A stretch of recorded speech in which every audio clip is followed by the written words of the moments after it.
네, 강프로입니다. 자, 삼성전자 보겠습니다. 자, 일단 미증시에서 반도체 종목군들 있잖아요. 대부분 반등이 나왔습니다. 특히나 금요일 날 하락을 했었던 종목들이죠. 엔비디아, 그리고 뭐 슈퍼마이크로 컴퓨터, 이쪽도 슈퍼마이크로 컴퓨터는 사실상 엔비디아하고는 비교 자체가 조금 어려운 그런 기업입니다. 무엇보다 슈퍼마이크로 컴퓨터는 자체적인 뭐 기술을 가지고 있다, 이런 내용 분명히 있죠. 지금 뭐 냉각 관련해서 뭐 액침 냉각 기술에 대한 부분이나 이런 부분이 부각되면서 지금 AI 반도체 관련된 내용으로 굉장히 뜨거웠잖아요. 이런 부분이 부각되면서 슈퍼마이크로 컴퓨터가 올해 들어서 한 4배 정도 상승을 했어요. 실제 그 내용을 보여드리면 이런 상황이란 말이죠. 엔비디아 말고 여기 슈퍼마이크로 컴퓨터를 쭉 보면요, 이런 상황입니다. 여기 올해 들어서만 거의 한 300불에서 1200달러가 넘는 그런 구간까지 한 2달 만에 올라버린 겁니다. 그래서 실적 발표를 사전에 안 하겠다는 그런 내용이 얘네 실적 문제 있는 거 아니야? 이런 불안감으로 좀 작용하게 됐고, 이런 불안감이 반영된 결과가 금요일날 23% 정도의 하락하는 상황을 만들어냈습니다. 그러면 자, 엔비디아 같은 경우에는 어떨까요? 엔비디아 같은 경우에는 상황이 완전히 다릅니다. 자, 내용 보시잖아요. 엔비디아는 지금 일단 10% 정도 빠진 거는 맞습니다. 그게 왜 빠졌냐면 슈퍼마이크로 컴퓨터에서 실적을 사전에 발표 안 한다고 이야기를 하니까 실적에 대한 불안감이 확 엄습을 했고, 엔비디아 이거 AI 버블 아니야? 막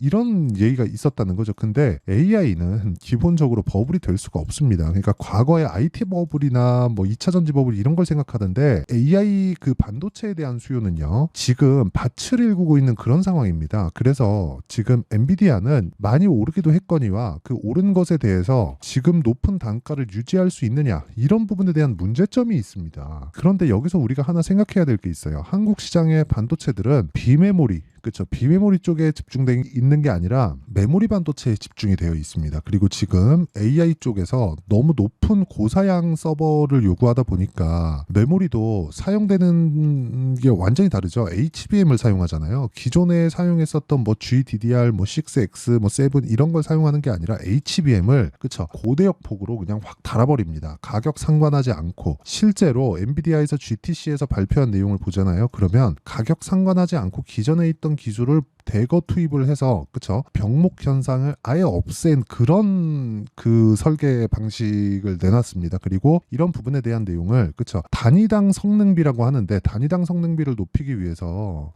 순행까지 사용하는 그런 부분이 부각되면서 슈퍼마이크로 컴퓨터가 강세를 보였었다는 거고, 이런 부분과는 달리 메모리 쪽에 대한 수요는요, 지금 오히려 엔비디아가 경쟁사를 만나서 경쟁사들이 치고 올라오는 과정이 만약에 생기잖아요. 그러면 엔비디아의 목적인 연착륙에 대한 부분을 달성하는 게 엔비디아의 목적이라면, 메모리 반도체 쪽에 대한 부분은 사실상 지금부터가 피크를 칠 수 있는 단계라고 보면 됩니다. 그리고 무엇보다 지금까지 이야기를 드린 건 산업군에 대한 이야기라면, 여기서 우리가 하나 더 봐야 되는 게, 삼성전자가 지금보다 더 빠지는 상황이 오잖아요. 그럼 환율도 올라가죠. 달러 강해지죠. 물가 올라가죠.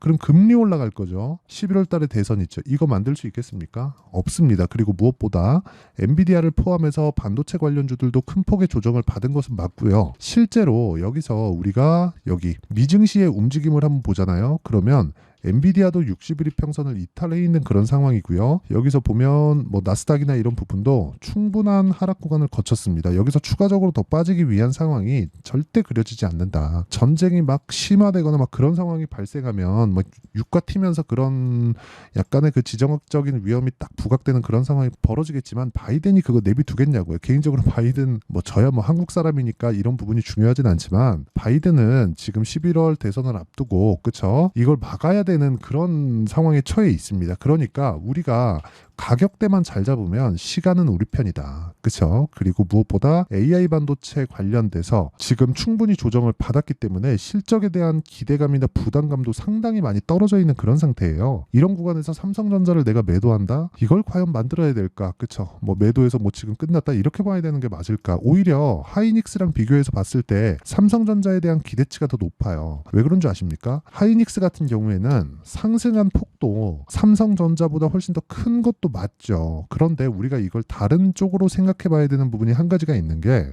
하이닉스에서 지금 HBM이 올해 생산량 전량이 완판이 됐습니다. 없어요. 이제 더 이상 추가적으로 생산할 수 없습니다. 그런데 엔비디아나 추가적으로 그 AI 반도체를 설계하는 엔비디아의 경쟁사들이자 고객사들 이쪽에서 설계하면 메모리 반도체를 직접 만들진 않거든요. 이쪽은 대규모 장치 산업이기 때문에 언제 공장 짓고 언제 만들어서 언제 쓰려고요. 그러니까 이 자체에 대한 내용이 그려지지 않는다. 그래서 지금 실적 발표 이후에 떨어져 있는 그쵸. 실적에 대한 실망감은 없었으나 실적 발표 이후에 하락한 부분에 대한 내용으로 추가적인 하락이 나올 수가 없습니다. 그러면 지금 우리가 타점을 잡아야 되는 게 중요하지만 삼성전자를 포함한 관련주들의 움직임을 보는 것도 정말 중요하다. 그래서 타점이 그렇게 중요하다는 겁니다. 이런 타점에 대한 부분을 이해를 했을 때 매매는 이런 매매가 가능해집니다. 자, 내용 보시면 매수, 매도, 그쵸? 한 30% 정도 구간입니다. 그리고 매수, 그리고 매도, 여기도 한 18% 정도의 구간이고요. 그리고 매수, 매도, 여기도 한 13% 정도의 구간입니다. 이런 상황을 만들어내야 되고 조정 이후에 확인하고 나서 저가를 잡는 게 아니에요. 그리고 나서 매수했을 때 오늘까지도 추가적인 상승세를 보였다. 자, 시장은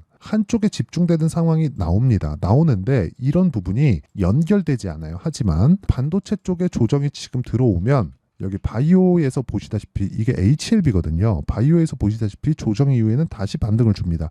이 반등 구간에 다시 매수하는 그런 타점을 기다리는 게 지금 삼성전자에서 해야 될 일이고 그런 타점에 대한 부분을 제가 이 내용처럼 그쵸? 다 보여드린 이 내용처럼 여기 소통방에서 10억 만들기 프로젝트로 함께 진행을 하고 있습니다. 자, 실제 보면 4월 23일 오늘이죠. 시장가 매수 8시 45분. 그렇죠. 정확하게 장시작 전이죠. VT 같은 경우에 내용 한번 보면 자, 오늘 뭐 시장이 뭐 그렇게 나빴다고 뭐 시장 하락률로 보면 그렇게 크게 나오진 않았지만 전체적으로 분위기가 안 좋아 있는 그런 상황에서 어떻습니까? 오늘도 한 6% 정도의 상승을 만들어냈다. 그리고 올라가는 구간에서 계속해서 매매를 이어오고 있다. 우리는 이런 상황을 지속적으로 만들어 가야 된다. 그래서 매매하는 과정에서 내가 막 가격대를 어떻게 잡아야 될지 모르겠다 하시는 분들은요. 구독과 좋아요 눌러주시고요. 상단에 있는 전화번호로 구독 또는 10억이라고 구독자 인증, 즉 문자를 보내주시면 상단에 있는 번호로 문자 보내주시는 분들에 한해서만 제가 강프로의 10억 만들기 소통방에 입장 링크를 다 공유를 해드리도록 하겠습니다.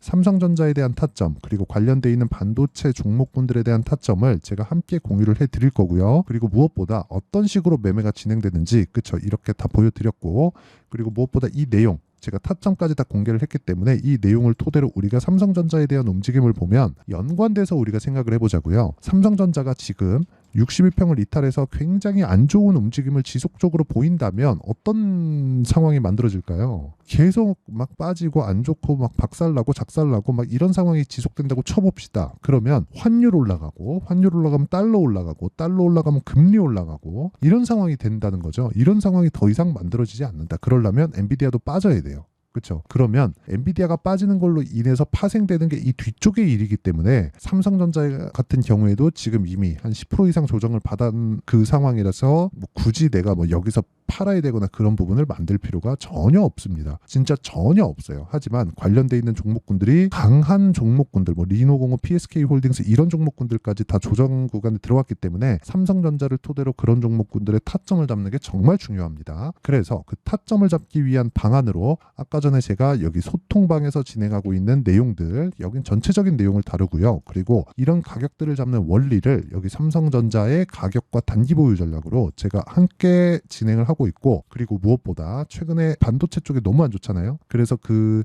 한 일주일, 2주일 정도 안 좋은 이 상황에서 삼성전자의 실시간 타점을 문자로 공유를 해드리도록 할 테니까 구독과 좋아요, 그렇죠? 구독과 좋아요 부탁드리고 상단에 있는 전화번호로 삼성이라고 문자 보내주시는 분들에 한해서만 제가 삼성전자의 실시간 타점을 다 공유를 해드리도록 하겠습니다. 자, 내용 정리하면 삼성전자가 지금 빠진 건 그쵸? 전체적으로 악재들이 있어서인 것은 맞지만 그 악재가 발생해서 나올 수 있는 하락폭을 이미 다 채워놨습니다. 주식은 선반영하니까. 그러면 삼성전자만 빠진 게 아니라 미국 증시도 빠졌고 나스닥만 집중적으로 하락이 나왔다는 건 엔비디아가 빠졌다는 거고 엔비디아가 빠졌으니까 관련된 반도체 종목이 빠졌다는 것이기 때문에 앞으로 나올 실적에 대한 기대감이 없다는 거죠.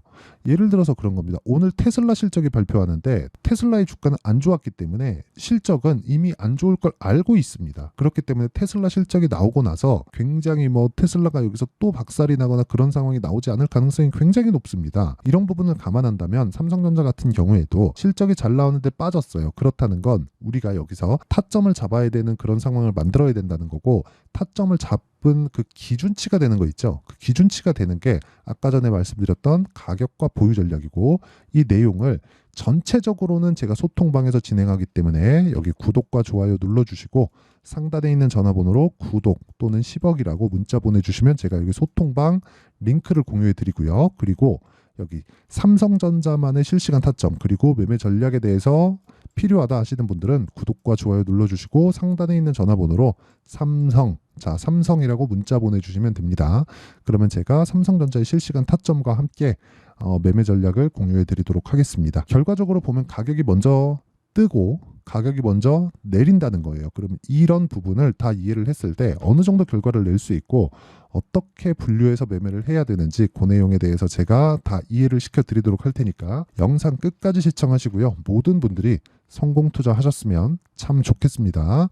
삼성전자 이제 거의 하락 부분은 다 끝났다고 보시면 되니까 너무 걱정하지 않으셔도 되고 보유하시면 되고, 그리고 추가적으로 매매하는 과정에서 관련돼 있는 종목군들로 좀 퍼뜨리는 그런 작업은 조금 필요하다. 그렇기 때문에 타점은 정말 필요하다. 이 부분 반드시 기억하세요. 자, 24년도가 돼도 여전히 시장은 녹록지 못합니다. 이런 상황이 벌어지는 건 어쩔 수 없습니다. 이런 상황에서도 수익이 나는 종목들의 구조는 변하지 않습니다. 즉 대시세 종목에 대한 구조는 변하지 않는다는 거고, 실제 제가 소통방에서 지속적으로 이야기를 드리고 있는 내용도 대시세 종목이나 시장 주도주를 공략하는 건 철저하게 가격 분석을 하라고 이야기를 드리고, 가격 분석 이후에는 이슈에 대한 파악, 그리고 이슈를 파악하고 나서는 다시 내가 얼마에 매수할지 그 타점에 대한 부분을 지속적으로 언급을 하고 있습니다.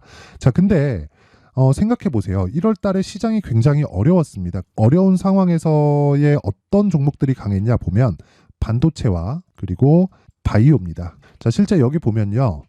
HLB에 제가 실제 매매한 내용을 띄워놓고 보여드리고 있는데 1월 22일부터 매매를 시작해서 4일 동안 31%의 수익 마감이 됐고요. 그리고 여전히 신고가 종목입니다. 자, 그리고 그 다음 어보브 반도체, 이름을 보시다시피 반도체 종목이죠. 그리고 AI 반도체는 지속적으로 강세를 보이고 있습니다. 이 종목도 신고가를 먼저 달성한 이후에 제가 21%의 단기간에 21%의 큰 수익을 내고 마감이 됐습니다. 다시 재공략을 준비하고 있고, 이런 부분은 소통방에서 다 공유를 해드립니다. 자, 그리고 그 다음 코세스. 자, 코세스 같은 종목도 당연히 그쵸, 신고가 종목이고요. 그리고 반도체 종목입니다. 이 종목도 영업일 기준에서 이틀 동안 대략 한 15%의 수익 마감이 됐습니다.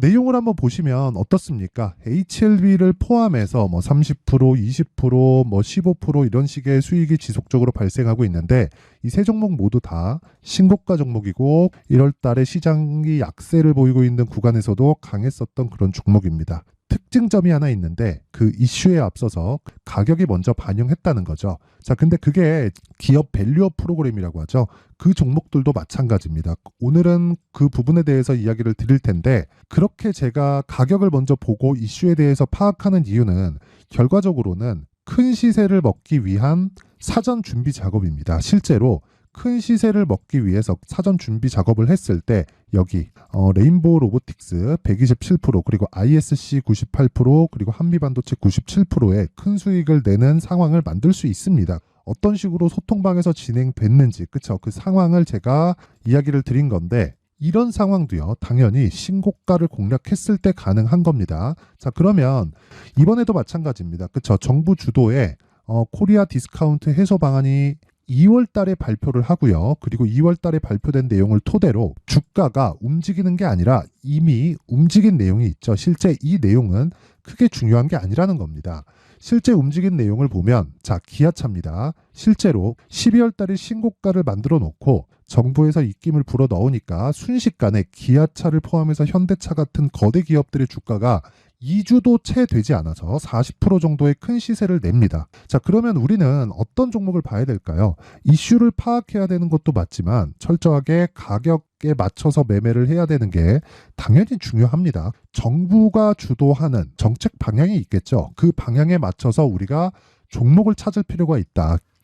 자, 그러면 답이 나왔습니다. 정부가 주도하는 방향에 맞춰서 제2의 기아차를 찾는 게 지금은 중요하다. 근데 정부 정책의 방향에 맞게 가자.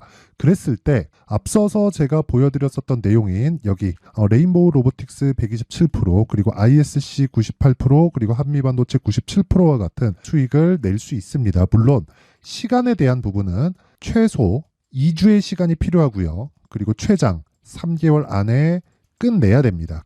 자, 기아차의 시세를 보셨던 것과 같이 2월 달에 정부 정책의 방향이 결정되고요. 바로 3월 달이면 시행입니다. 자, 그러면 우리는 거기에 맞춰서 당연히 종목을 찾아야 되고 제가 제2의 기아차를 찾아놨습니다. 제가 아까 전에 소통방에서 이야기를 드렸었던 내용 다 공개를 해드렸는데 그 내용처럼 종목만 받고 싶다 하시는 분들은요. 상단에 있는 제 전화번호로 대시세, 자, 대시세라고 문자를 보내주시면 정부 정책의 방향에 맞는 종목을 모든 분들에게 무료로 공개를 해드리도록 하겠습니다. 자, 제가 원하는 건 채널 성장이 목적입니다. 자, 그래서 구독과 좋아요 꼭 좀 부탁드리고요. 모든 분들이 정부 정책에 맞는 방향으로 매매를 이어가서 큰 수익 보셨으면 좋겠습니다.